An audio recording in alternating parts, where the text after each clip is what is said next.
Merci, c'est très aimable à vous.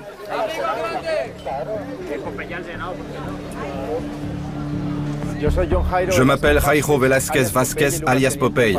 J'étais le tueur de confiance de Pablo Escobar. J'ai tué plus de 250 personnes de mes propres mains.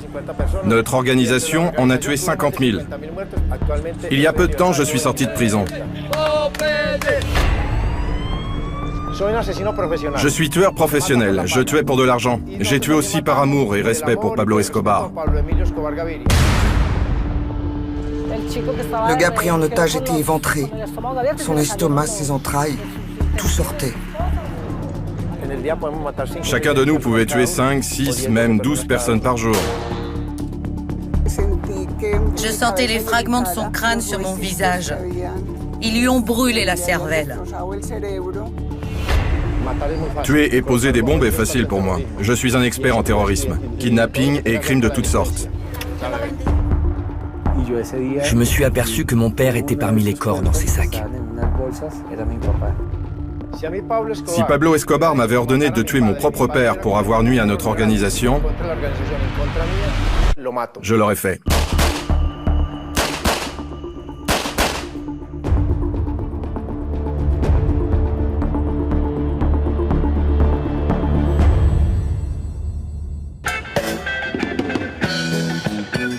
Dans les années 1980, Medellín était considéré comme l'un des endroits connaissant la plus forte criminalité au monde. C'est ici que le baron de la drogue, Pablo Escobar, tenait le tristement célèbre cartel de Medellín. Cette organisation criminelle a gagné des millions de dollars grâce à la cocaïne et son chef tuait toute personne qui se mettait sur son chemin. Même si le cartel est responsable de milliers de morts, Pablo reste un personnage populaire parmi les plus pauvres du pays. Dans certaines parties de la ville, il était même connu sous le nom de Robin des Bois colombien. Medellín est également la ville d'un ami proche d'Escobar, qu'on appelle Popeye. Il a avoué avoir tué 250 personnes et organisé 2500 meurtres. Il a passé 23 ans en prison pour ses crimes. Popeye n'est pas devenu un paria dans la ville où il tuait. Au contraire, il est très populaire et se présente comme un blogueur et activiste politique. Nous sommes venus à Medellín pour le rencontrer, pour essayer de comprendre ce paradoxe colombien. Pourquoi est-il traité comme une superstar? Je dois avouer, j'étais très nerveuse avant notre rencontre.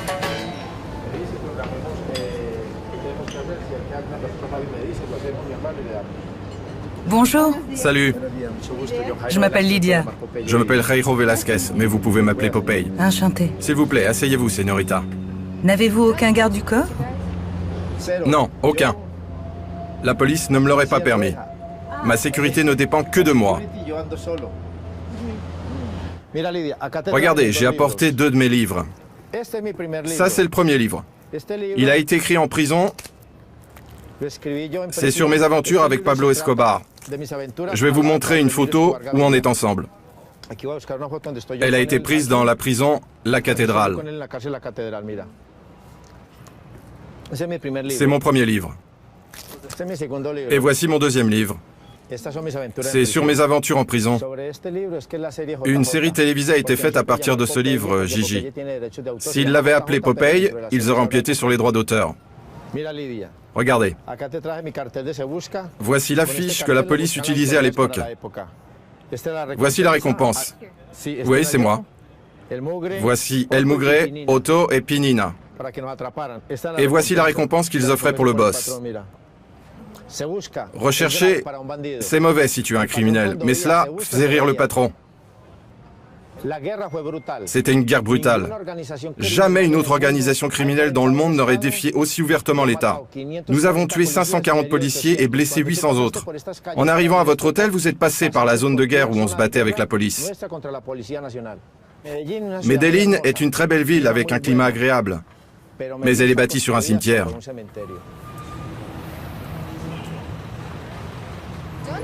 N'avez-vous pas peur en marchant dans les rues? Ne pensez-vous pas que quelqu'un va essayer de vous tuer? Lydia, un homme comme moi n'a pas peur. Si quelqu'un veut me tuer, qu'il me tire dessus. Je n'ai pas peur. Je marche dans les rues librement, sans avoir peur d'être tué. Et c'est entre les mains de Dieu. Et j'ai des amis puissants qui me protègent. Nous avons des touristes du monde entier. Le tourisme ici repose surtout sur les adolescents, qui viennent pour la coke, Escobar et Popeye. Medellín est connu partout dans le monde, grâce à Pablo Emilio Escobar Gaviria. Au milieu des années 80, l'empire de la cocaïne de Pablo Escobar a été menacé. Le gouvernement colombien a signé un accord avec les États-Unis, permettant l'extradition des seigneurs de la drogue locaux aux USA. C'était un énorme problème. Pablo Escobar a dit « Mieux vaut une tombe en Colombie qu'une cellule aux États-Unis. Les États-Unis nous auraient condamnés à 60, 70 ans ou à vie. » Nous nous sommes mis à poser des bombes pour tuer des ministres, des journalistes et des juges. Nous pouvions kidnapper des hommes politiques pour qu'ils modifient la Constitution, pour arrêter l'extradition des Colombiens.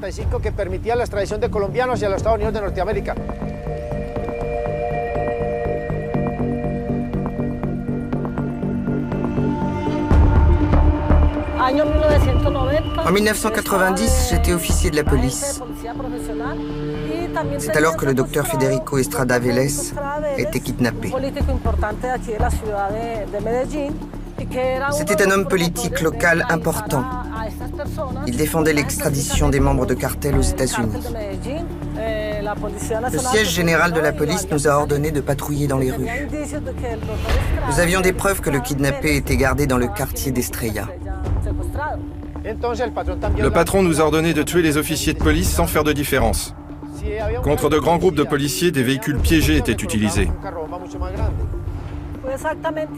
C'est ici que c'est arrivé. Un bus s'est arrêté à cet endroit-là.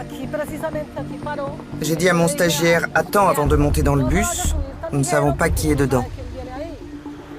Le dernier passager qui est descendu avait 20-25 ans. Il a attaqué mon stagiaire, il l'a saisi par le cou.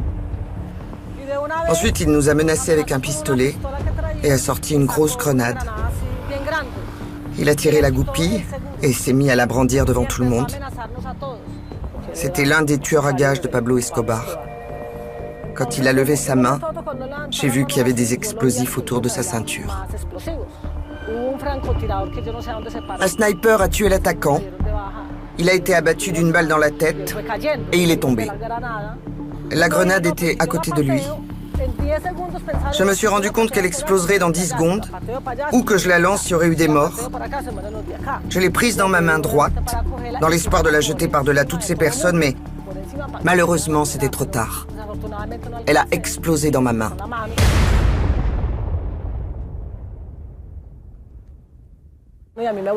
J'ai été projeté à 5 mètres. Nous étions tous blessés. Le sergent qui était présent a vu sa jambe déchirée en 6 morceaux. Le gars qui a été pris en otage a été éventré. Son estomac, ses intestins étaient sortis. Ma jambe était dans un tel état que les médecins songeaient à l'amputer.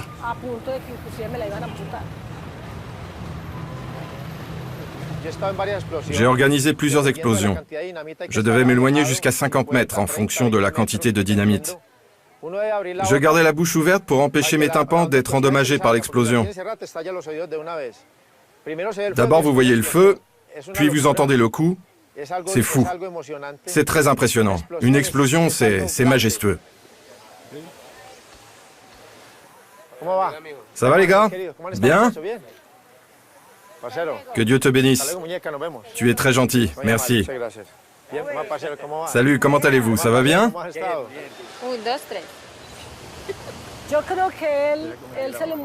Je pense que l'âme de Popeye est morte. Il a un corps mais pas d'âme. Il ne se rend pas compte des dommages qu'il a causés. Il pense que c'est normal, que c'est permis. Il dit « j'aime tuer, tuer, tuer, et je n'ai pas de regrets ».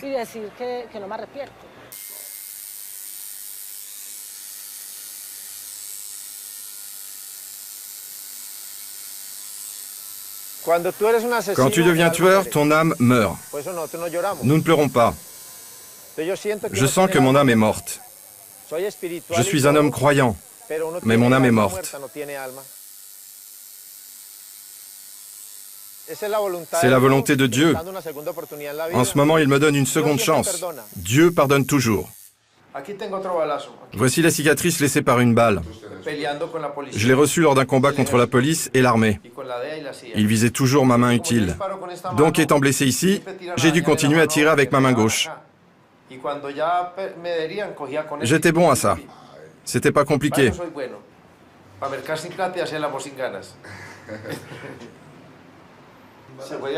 La balle m'a arraché une artère.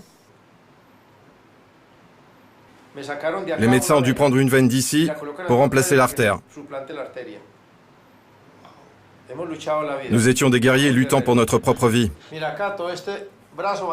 Ce bras sera couvert de crânes avec une bougie allumée au milieu. Il n'y a qu'un seul crâne à faire. Une fois terminé, ce sera complet. Cela signifie la mort. Ici, c'est marqué soldat et le général de la mafia. Voici Jésus-Christ. Je n'aurai que des personnalités religieuses sur ce bras. Cela signifie la vie. Chacun est libre de choisir entre la mort et la vie.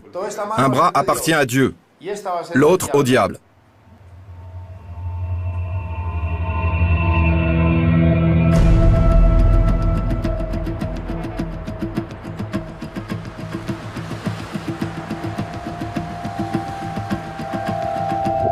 Alors que nous nous préparions pour notre voyage à Medellín, on nous avait prévenu que c'était un endroit où l'on pouvait tuer quelqu'un pour $1. Impossible pour nous de ne pas poser des questions sur les tarifs actuels.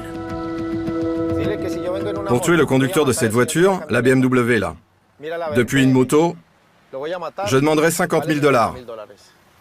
Parce qu'il y a beaucoup de caméras et les gens se mettraient tout de suite à faire des photos. Il y a beaucoup d'agents infiltrés de la police. Donc le risque est élevé. Mais un meurtre dans un quartier criminel ne coûte presque rien. Nous nous dirigeons vers une zone contrôlée par des bandes, où un meurtre coûte le prix d'une balle, soit $1. Coupé. Merci. Bon travail.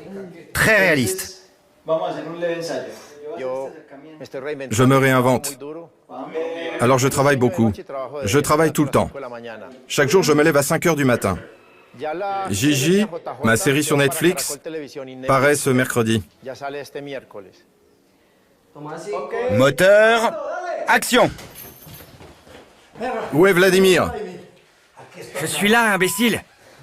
Pose ton flingue. C'est comme ça que tu voulais me voir. Adieu, ordure. C'est enrayé. Mon film Tueur professionnel est en train d'être tourné.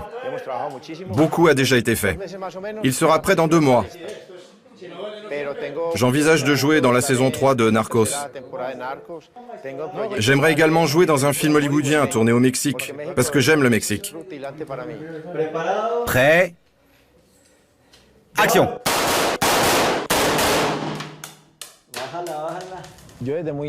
Dans mon enfance, j'aimais vraiment les armes à feu. C'est pourquoi j'ai rejoint la marine colombienne. J'avais une large mâchoire et j'étais assez fort. Un jour, j'étais de retour dans mon quartier, avec mon uniforme. Quand un voisin a dit « C'est Popeye ?» Quoi qu'il en soit, il s'est avéré qu'il n'avait pas de navire de guerre, seulement de vieux bateaux en bois. J'ai démissionné. Je n'avais aucun désir d'aider ma famille. Je voulais seulement tirer, tuer et avoir des doses d'adrénaline. L'argent était également bienvenu. Quand j'ai rencontré Pablo Escobar et regardé dans ses yeux, j'ai vu l'amour. Je voulais être avec lui tout le temps et ne plus jamais le quitter. Je n'avais pas de copine, je ne buvais pas d'alcool. Je voulais simplement tuer pour le compte de Pablo Escobar. J'ai vu plusieurs psychiatres en prison, ils n'ont trouvé aucun symptôme psychopathique. Si les psychiatres disent que Popeye est OK, je suppose qu'il n'est pas dangereux de lui demander de montrer comment il torturait et tuait à l'époque. Il a accepté notre demande avec enthousiasme. La mafia attache le fil négatif au gros orteil et le fil positif au pénis de la victime. Elle reçoit alors des chocs répétés Cela peut durer 3 jours selon l'endurance de la personne.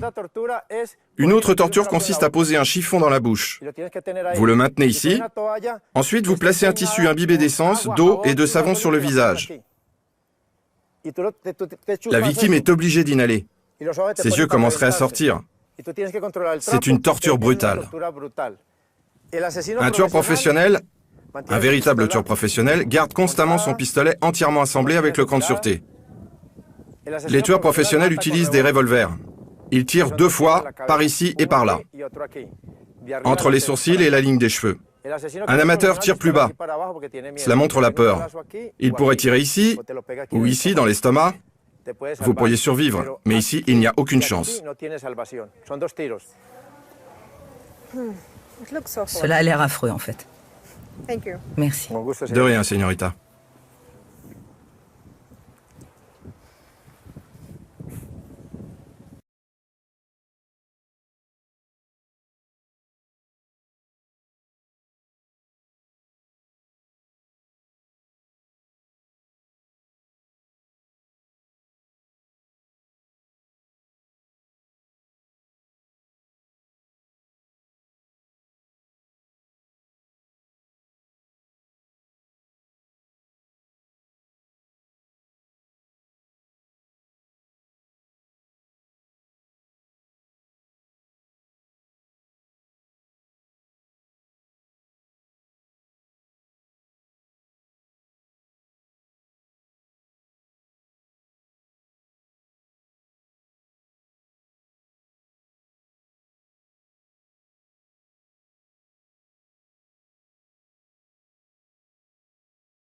Après l'assassinat, ils reviennent poser une énorme bougie devant l'autel de la Vierge.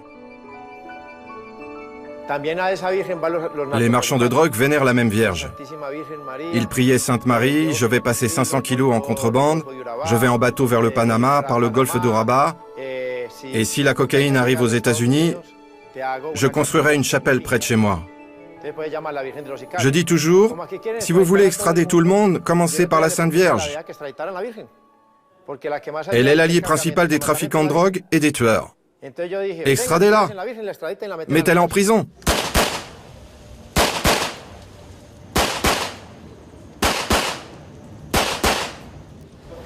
Coupé. C'est moi à l'académie de police. Je portais souvent des jupes.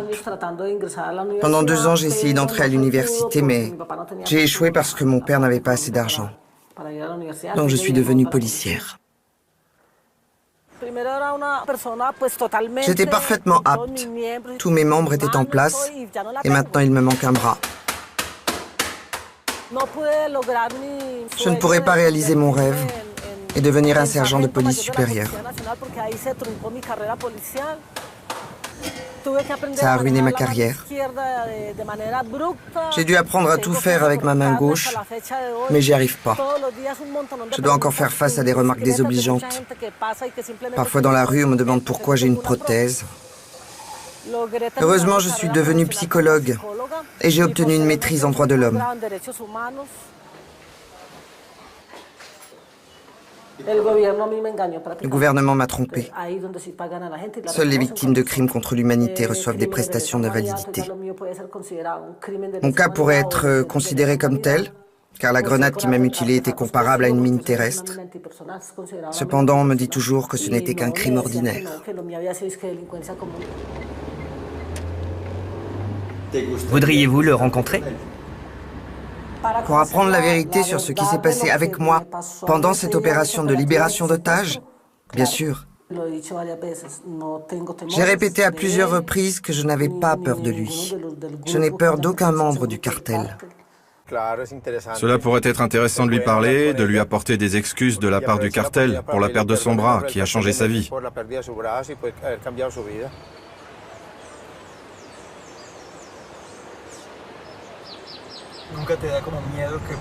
N'avez-vous pas peur d'être traité avec hostilité? Non, il ne se passera rien de mal.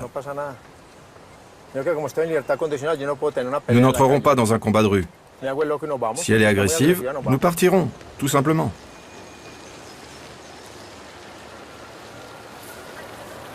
Rosalba, bonsoir. Bonsoir.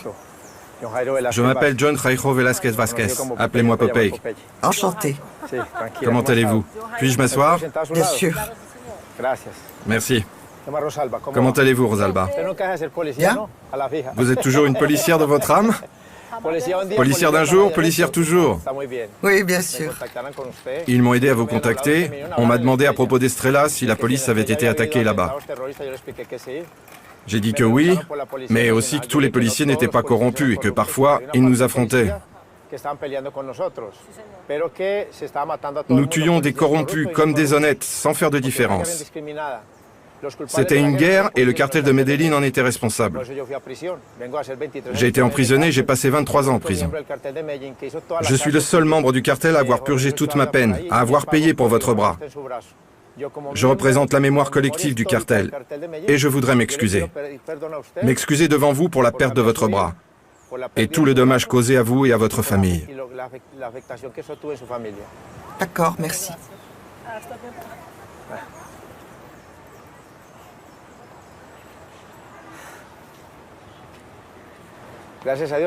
Dieu merci, vous êtes vivante après tout.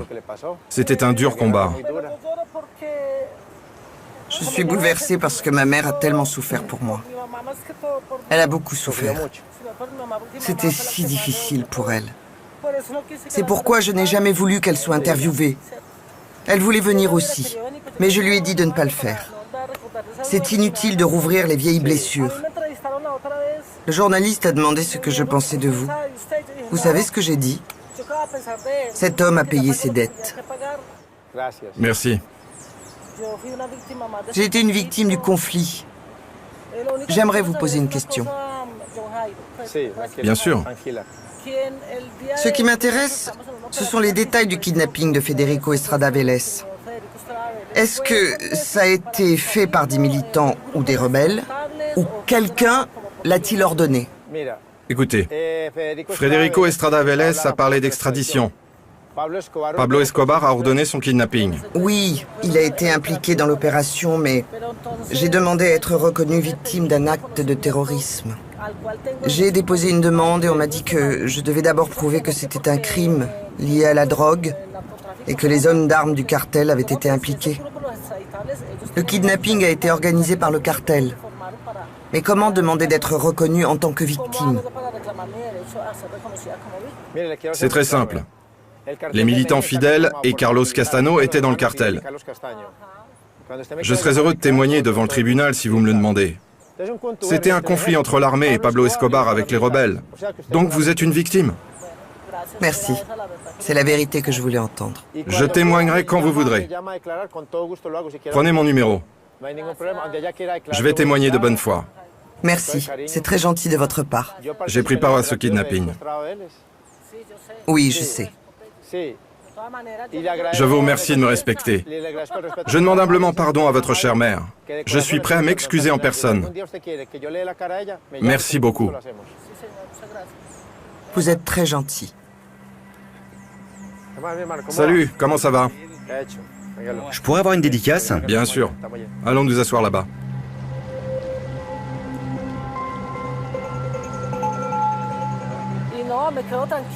Maintenant, je suis au calme. Parce que quand vous connaissez la vérité, vous pouvez vous calmer. Eh bien, disons, je crois sérieusement que les gens peuvent se repentir. Il a demandé pardon. Et il l'a fait avec humilité.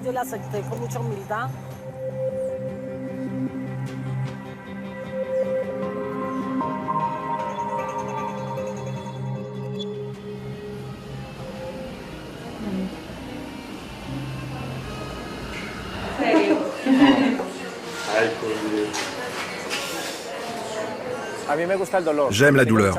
J'ai un seuil de douleur élevé. Je n'allais pas chez le dentiste en prison car tant de détenus avaient le sida et la stérilisation était de piètre qualité. Mes dents étaient en ruine. Maintenant, on me les soigne. Je passe des heures chez le dentiste. En prison, j'ai survécu à de nombreuses tentatives de meurtre et à d'autres épisodes dangereux.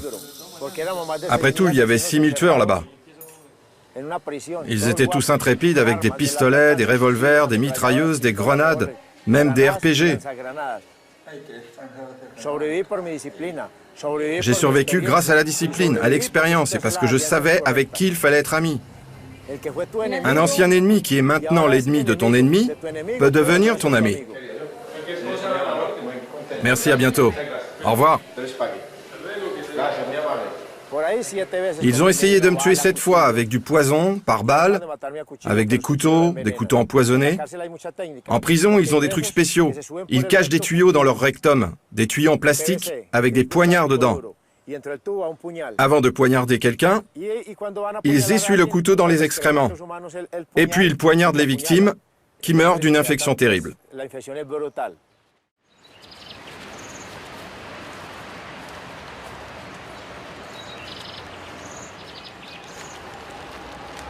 Je ne viens pas souvent ici, il faut que je sois prudent. Ce n'est pas sûr pour moi de me rendre au même endroit à plusieurs reprises. C'est le tombeau de mon patron, Pablo Emilio Escobar Gaviria. Je me souviens de sa force brutale. C'était un homme très fort. Il n'avait pas peur de la mort. Chacun doit mourir, personne n'y échappe.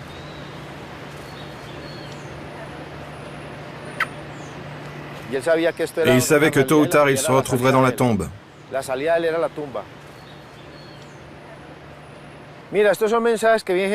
Les gens qui laissent les notes viennent de partout, du Honduras, de la Bolivie, du monde entier. Ils laissent des messages au patron. Ils demandent des miracles, pour du boulot, de l'argent. Ils lui demandent de bénir leur fusil avant un homicide. Donc les flics viennent souvent ici. Les gens sniffent de la cocaïne sur la tombe du patron. Ils déposent de la marijuana pour lui. Le tombeau est surveillé parce que les satanistes et les mafieux ont essayé de voler le crâne de Pablo Escobar.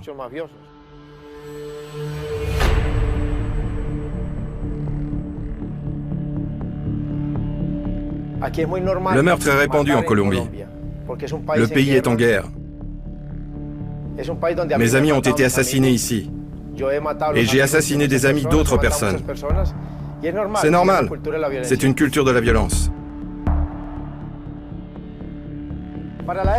À l'époque, tout juge qui ouvrait une enquête contre Pablo Escobar ou un de ses hommes était un homme mort. Par exemple, le docteur Gustavo Zuluaga. J'ai regardé dans le rétroviseur. J'ai vu 2 hommes armés sur une moto. J'ai compris tout de suite qu'ils voulaient tuer mon mari. Je lui ai crié « Baisse-toi, ils vont tirer !» Le meurtre du juge, c'était de la routine. C'était très simple. Il n'y avait pas de garde du corps. Pour tuer le docteur Gustavo, nous n'avions pas besoin de 300 voitures ou d'un hélicoptère. Une moto était suffisante. Sa voiture n'était pas blindée. Il était vulnérable. Le tueur tire et boum, c'est fini. Ma tête et mon visage ont été touchés par des fragments d'os. Les balles ont explosé son cerveau, déchiré son oreille. J'ai fait un effort pour le lever, pour le retirer et le mettre sur un côté. J'ai vu qu'il était mort. Je ne pouvais rien faire.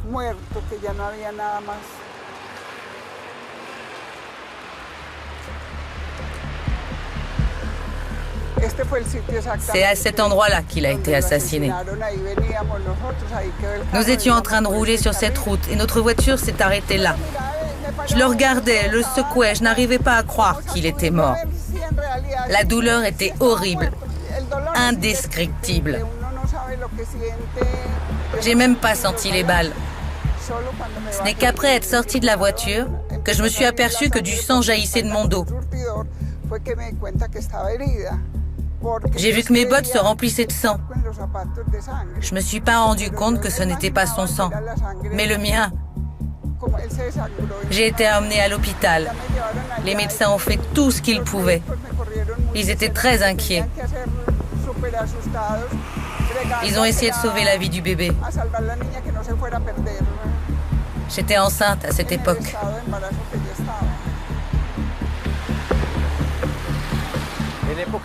À la guerre, il ne faut pas penser de la même façon qu'en temps de paix. Si Pablo Escobar vous ordonne de tuer un juge, alors que sa femme enceinte est avec lui, vous devez le faire. Avant d'extraire les balles, les médecins se sont assurés que le bébé était vivant. Oui, son cœur battait, mais elle ne bougeait pas. Ensuite, j'ai été examinée tous les jours pour s'assurer qu'elle était en vie. Elle est née prématurément. Seulement 40 jours après l'assassinat.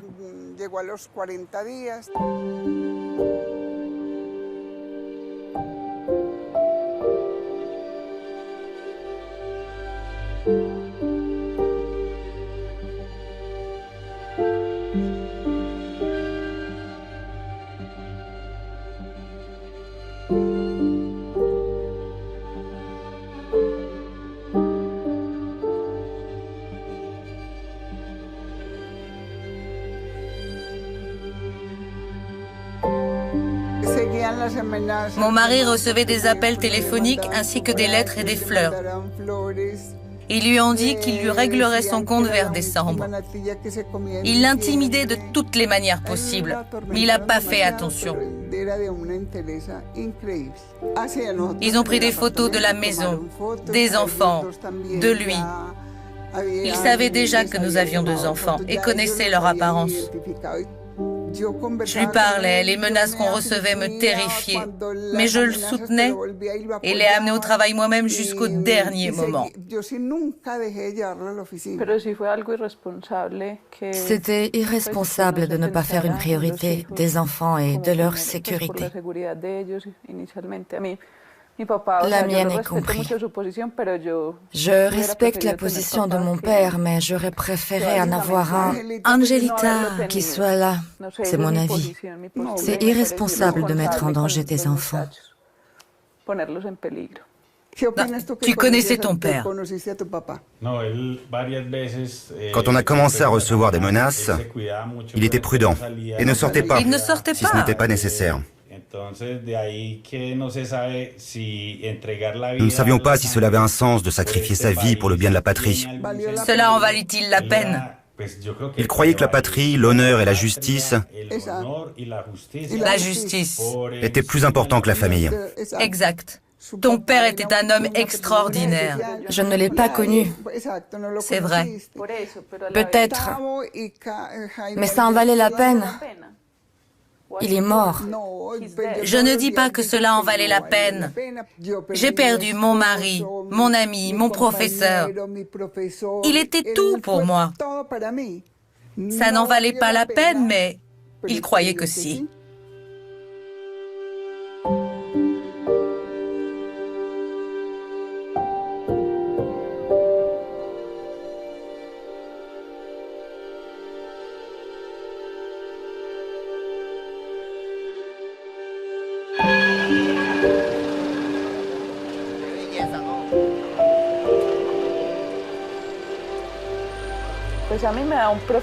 Pour moi, il est profondément effrayant que cet homme soit dans la rue.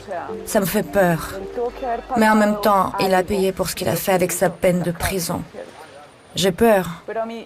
Je ne voudrais pas le rencontrer, même s'il ne savait pas qui j'étais. Il ne me fait pas seulement peur. Il me dégoûte.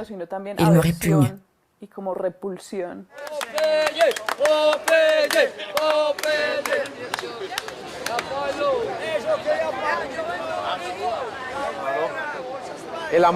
Les gens m'aiment.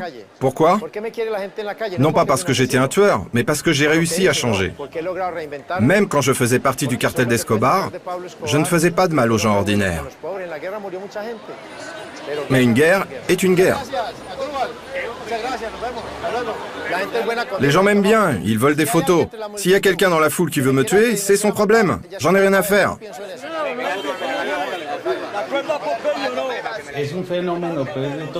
C'est ainsi à cause d'une ignorance crasse. C'est un stéréotype hollywoodien qui marche.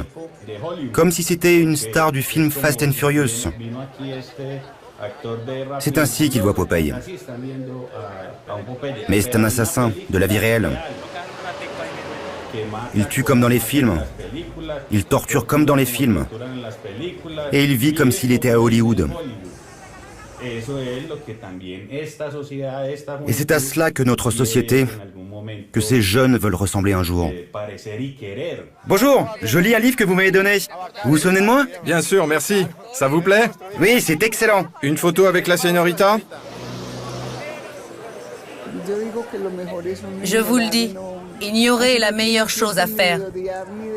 Ensuite, vous n'avez pas le temps pour la haine, pour l'amour ou toute autre pensée. Vous devriez l'ignorer. Vous ne devriez pas accorder d'importance à un homme pareil. Je suis si contente de vous voir ici. Je ne pensais pas vous voir ici. Merci, j'en suis très heureux. Que Dieu vous bénisse. Merci. Pendant mes 30 mois de liberté, j'ai rencontré des milliers de personnes. Je suis soutenu par des gens de toutes sortes. J'ai été attaqué par des femmes à 3 reprises. Pourquoi m'attaquer dans la rue?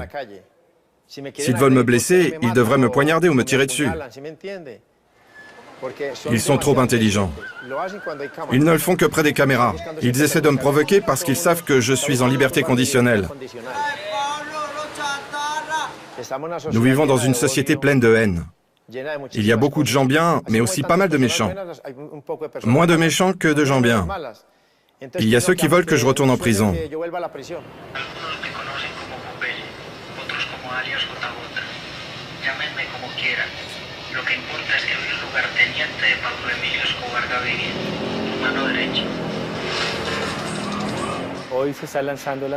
Il lance une série sur la vie de Popeye. Je demanderai à tous les Colombiens d'éteindre leur téléviseur lorsqu'elle sera diffusée.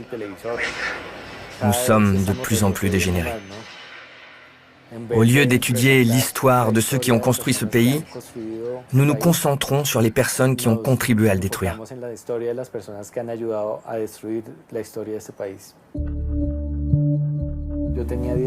J'avais 10 ans quand j'ai vu ces images, je m'en souviens très bien. Ce jour-là, j'ai compris que parmi les corps dans ces sacs, il y avait celui de mon père. Les médias ont dit que tous les corps avaient été déchiquetés.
Il y a quelques années, Gonzalo a fondé une association pour commémorer les victimes de cette attaque terroriste.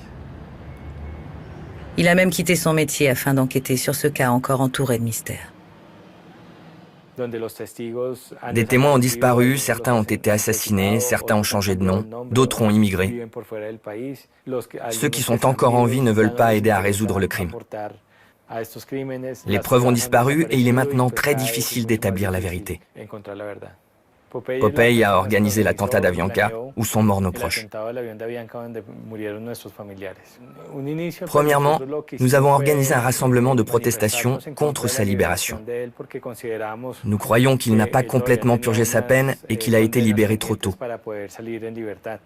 Après sa libération, j'ai commencé à recevoir des menaces et il est devenu clair que tout cela venait de sa part.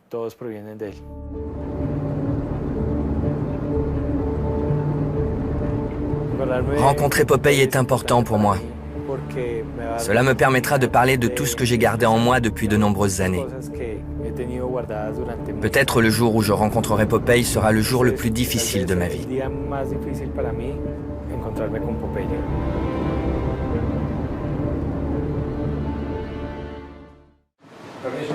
Merci mon ami. Laquelle est la mienne? Regardez ma médaille d'argent. Voici 2 autres appartenant aux gens que représentent ces gars.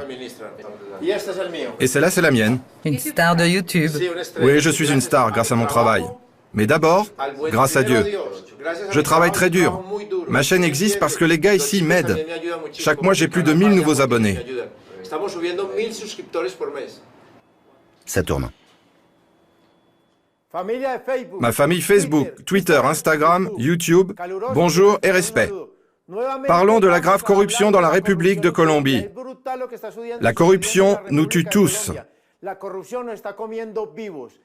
Mon pays m'inquiète, car 99% des politiciens colombiens sont des rats.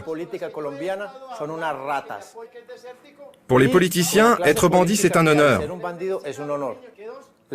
Les gens en ont marre de ces misérables politiciens qui apparaissent à la télé, sur la radio. Pas besoin d'une enquête sur le vol, mais je peux influencer la situation. Les gens me font confiance parce que je ne suis pas ambitieux. Je veux entrer en politique. Je m'attends à ce que vous souhaitiez une Colombie unie, que nous nous unissions tous contre le gouvernement colombien et contre la corruption en Colombie. C'est très important. Je vous embrasse, c'est moi qui vous parle, Popeye de Medellín, le général de la mafia.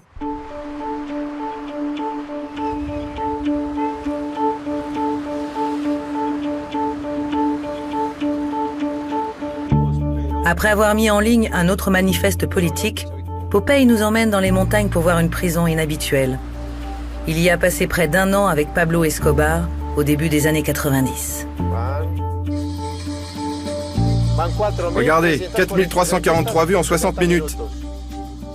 561 j'aime et 5 je n'aime pas. Nous ne visitons pas la prison tout seuls. 2 hommes à moto nous accompagnent. À la dernière minute, Popeye a décidé que nous avions besoin de garde du corps. Pourquoi les gars viennent-ils avec nous? Pour la sécurité. Il y a des endroits où vous ne pouvez pas aller seul. Ce sont mes amis. Ils travaillent comme garde du corps et ils m'accompagnent. Le fait de ne pas être accompagné est totalement irresponsable. Lydia, vous, votre réalisateur et votre ami prenez le même risque que moi. Ils ne sauront pas que vous êtes des réalisateurs russes. Ils vont tirer d'abord et chercheront à savoir ensuite.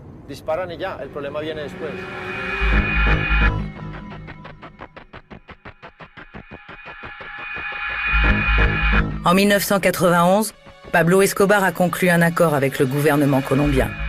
Son extradition vers les États-Unis a été annulée et en retour, Escobar a mis fin à son règne de terreur et a été mis en prison, qu'il s'est construit lui-même. En vertu de ce même accord, la police et les troupes gouvernementales ne sont pas autorisées à se trouver à moins de 3 km des locaux. Tout a changé. Il y avait un terrain de football ici, une zone de jeu, un billard, une table de ping-pong, un gymnase, tout. Ma cabane était là.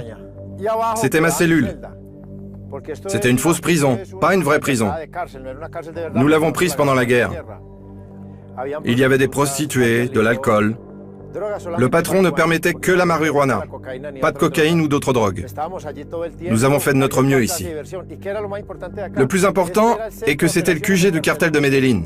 Le trafic de la cocaïne aux États-Unis était contrôlé à partir d'ici. C'est une maison de retraite maintenant. Le gouvernement a saisi la terre et a fondé une maison pour les personnes âgées ici. Elle est gérée par l'église, ils ont un moine. Voilà les personnes âgées.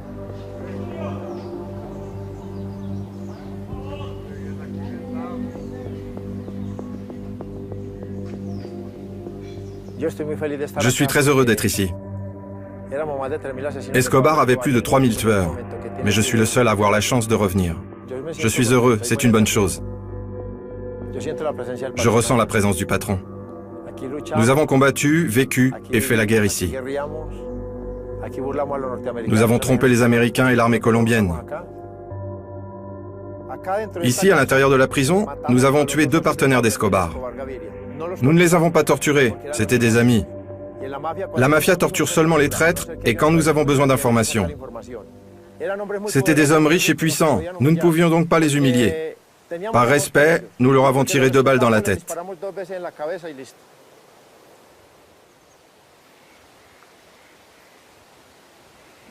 Ensuite, nous les avons démembrés et brûlés à cause de leur terrible trahison.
Comment ça va? Ça va. Jairo Velázquez. Gonzalo Rojas. Ça va bien? Ça va, merci. Êtes-vous arrivé aujourd'hui? Non, hier. Je suis le seul à vous avoir aidé avec l'affaire Avianca. Le seul à avoir donné des informations. J'ai dit la vérité, mais votre avocat m'a attaqué. Ce n'est pas bien, mon ami. Il y a beaucoup d'ambiguïté dans cette affaire. Non, parlons de la raison pour laquelle vous m'avez attaqué après ma libération. Écoutez, je ne sais pas si... Je voulais être libre, mais tout le monde voulait que je sois en prison. Je suis le seul qui vous a aidé dans cette affaire. Voulez-vous que je sois en prison pour toujours? Pourquoi? Je vous ai aidé dans l'affaire Avianca contre mon intérêt. Je doute que vous l'ayez fait contre votre intérêt. Écoutez, je préférais que vous admettiez votre culpabilité dans l'affaire Avianca. C'est mieux pour moi que l'idée de vous voir en prison. Je m'en fiche du temps que vous allez passer en prison. J'ai besoin de la vérité. Non, non, non. Vous voulez que je retourne en prison. Vous êtes à 100% contre ma liberté. Dites-moi comment, par exemple... Écoutez, écoutez-moi. Quel est le lien entre le chef de la sécurité de Gaviria et le cartel de Medellín? Non. Qui est devenu le directeur de la prison où vous avez purgé votre peine? Non, vous devriez demander à Gaviria. D'accord. Pensez-vous que je suis un idiot? Je ne suis pas irrespectueux à votre égard. Non, moi non plus. Vous devez me respecter.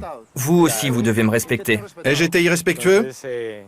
Eh bien, Don Jairo, je voulais vous rencontrer en personne pour vous regarder dans les yeux et vous parler. Si vous étiez un homme honnête vis-à-vis de moi, ou du moins poli, mais vous ne l'êtes pas. Vous êtes un mauvais médiateur. Ok. D'accord, alors, ok. Et pourquoi êtes-vous venu ici? Je suis venu ici parce qu'ils m'ont invité, et je pensais que vous vous comporteriez différemment. Vous attendiez à ce que nous soyons amis? Non, comment serait-ce possible? Vous pensez que je suis gay ou quoi? Je ne le suis pas. Essayez de comprendre. Quand un homme passe 23 ans et 3 mois en prison, vous êtes des victimes? Là, vous en avez une autre. J'ai passé 23 ans et 3 mois dans une cellule. J'ai payé pour ce que j'ai fait. Les médias étrangers ont déclaré que je ne devrais pas être libéré.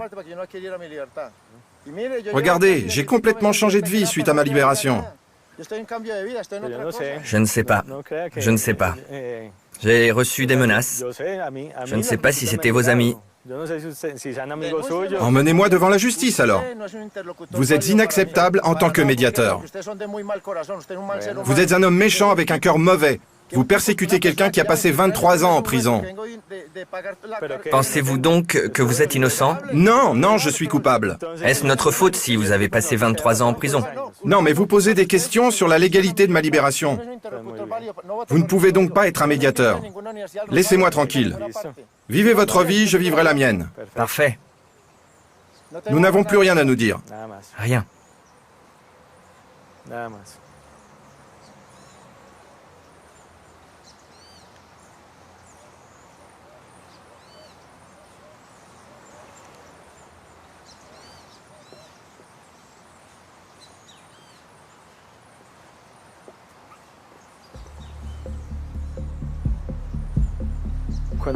Quand j'ai regardé Popeye dans les yeux, j'ai vu que cet homme n'avait aucun remords pour la douleur qu'il avait infligée à des milliers de Colombiens. Il ne comprend pas l'agonie de notre deuil. Il n'est même pas capable de ressentir la douleur de perdre un être cher. Je pense qu'il parle seulement de choses qu'il a entendues quelque part. Je ne pense pas qu'il ait été une personne clé dans le cartel de Medellín. Il l'a commercialisé, il veut que les gens regardent ses séries télévisées et achètent ses livres. Je ne pense pas qu'il ait de remords pour ses crimes.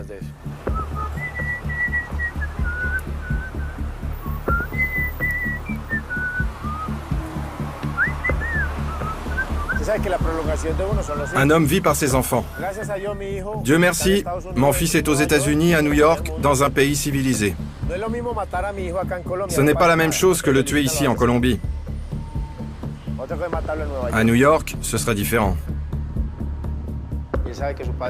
Il sait que son père est un tueur. Il l'accepte. Il est avec moi en prison jusqu'à l'âge de 5 ans. Maintenant, il veut travailler, étudier. Mais s'il veut tuer, c'est à lui de décider. Si quelqu'un, par vengeance, tue mon fils, je ne le pardonnerai pas au meurtrier. Je le trouverai et le tuerai.